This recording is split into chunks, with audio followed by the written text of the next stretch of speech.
We've never had a time like this. Thank you very much, everybody. Mr. President, are you prepared to negotiate with Democrats now? Mr. President, on Jeffrey Epstein, Thank you very much. Thank you guys for knowing. Mr. President, can you respond to these Epstein emails that were released today? Well done, Mr. President. Evidently, he cannot. At least he can't respond to the new Epstein emails in a way that wouldn't be devastating for him and his administration. And so this guy that never stops mugging for the camera, he's going to football games to try to get on camera. He will weather tens of thousands of people booing him to get on camera. And he can't stop posting on social media. Every single opinion he has to be vomited on to the national discourse. But suddenly, doesn't have a lot to say. I got other stuff I got to do. You know, I got ballroom to deal with. Don't ask me your questions. He tried to cut that off so fast, and then instantly from the wings, the aides came out. Oh, you gotta get out of here. He loves answering questions that are shouted at him. He passed up amazing opportunities to be misogynistic towards multiple female reporters in the room. So that's the sort of crisis mode that he's in. Now, it's not that he hasn't said anything. Within about an hour and a half or so of the emails coming out yesterday, he did post on Truth Social. And so we're gonna read those for you, but bear in mind, the reason we're reading his Truth Social posts from yesterday is that he has not posted on Truth Social since then. And if there's anything stranger than him not wanting to answer questions on camera, it's a 22-hour period going by without him posting on Truth Social. Now, maybe it's just that Truth Social recently has gone kind of woke, and we'll be breaking that down later on the show, but I don't think it's that. I think this guy is running kind of scared. But here's what he tried to say to distract people from the new emails, which we broke down in yesterday's show. Definitely go watch that. He said, the Democrats are trying to bring up the Jeffrey Epstein hoax again because they'll do anything at all to deflect from how badly they've done on the capital S shutdown and so many other subjects. Only a very bad or stupid Republican would fall into that trap. Blah, blah, blah, they cost us a bunch of money, blah, blah, blah, blah, blah. There should be no deflections to Epstein or anything else. And any Republicans involved should be focused only on opening up our country and fixing the massive damage caused by the Democrats. So I'm not even gonna get into all the lies about the shutdown. I don't care. We'll talk about that later on. But no, this is not really a message about those Democrats and their hoax. This is once again a message to Republicans, to every Republican basically, to his voters. If you care about this, if you look at the emails of him spending hours at Epstein's house with the victims, about him knowing about the girls, all that stuff, and that bothers you, you are, well, let me make sure that I get this right. You're a very bad or stupid Republican. Not according to me, I would never say that of you. I think that's really elitist and disrespectful. But that is what Donald Trump is saying about you. But even more importantly than you, anyone in the right-wing media that cares about this, you're a very bad or stupid Republican. And I would list those who are, but virtually none of them actually talked about this yesterday. So they're okay, they're clear. And then of course, there's those in Congress, and we'll be focusing on them in a little bit. That message really is for them. If you pay attention to this, if you talk about it, if you push for more disclosure, you're very bad and very stupid, and you might be very primaried soon because I will do anything to take you down. That is how scared he is of more stuff coming out. If it was just a Jeffrey Epstein hoax, why is he this terrified? If there's nothing and it's just a waste of time, why is he wasting so much time on it? Just release every document. There's nothing in there that's bad for him because obviously he would never do anything bad, wink, wink. And so it's all just a little bit suspicious from my point of view.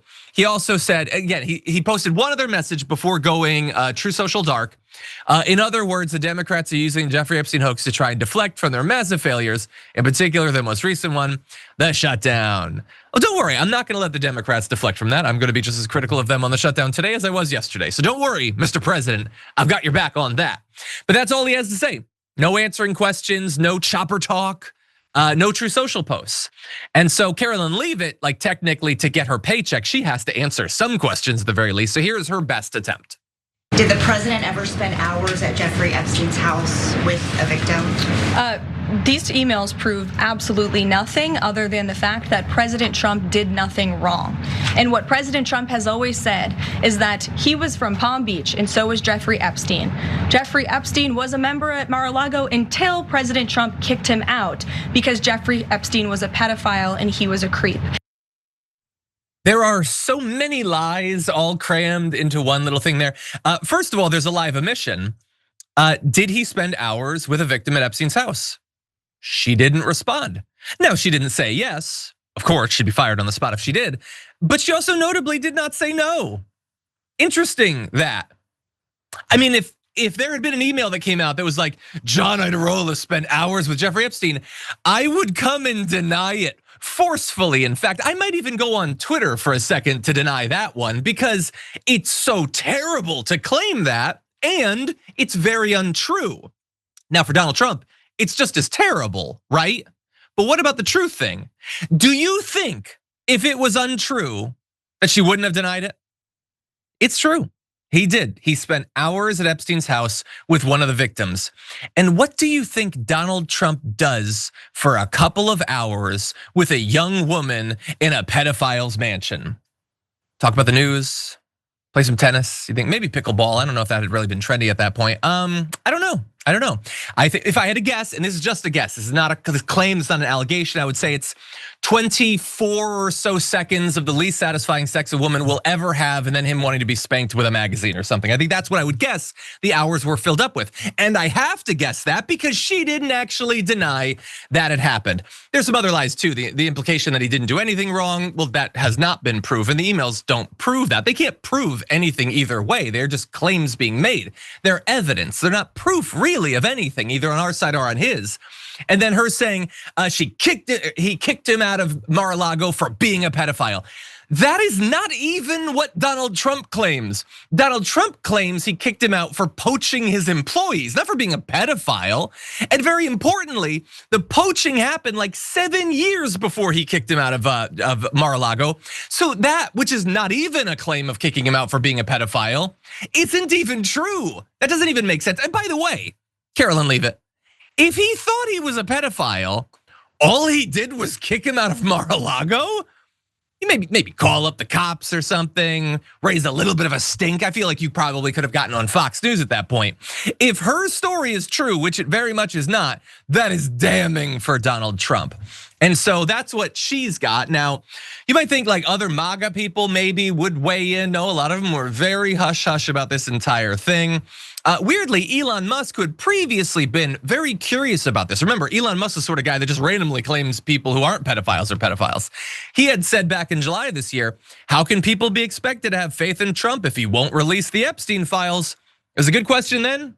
It's a great question now. It's the only good question he's ever asked. But he is very quiet about it today. He's only talking about Grokopedia, which obviously is far more important than if the president was consorting with pedophiles and all that.